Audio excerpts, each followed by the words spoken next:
ഇപ്പോൾ കാണണം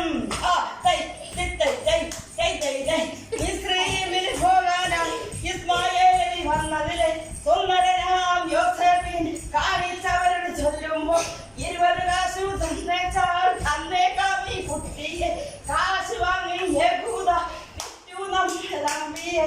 എന്നുവൻ വന്നപ്പോൾ കുടിയിലില്ല പൈതല്ല മാറത്തങ്ങടിച്ചിട്ട് മാർവത്താവും കീറിയിട്ട് ദിന്നം നന്നു മണ്ണിയില് ദാ ദിന്ത തരികിട ദിത്ത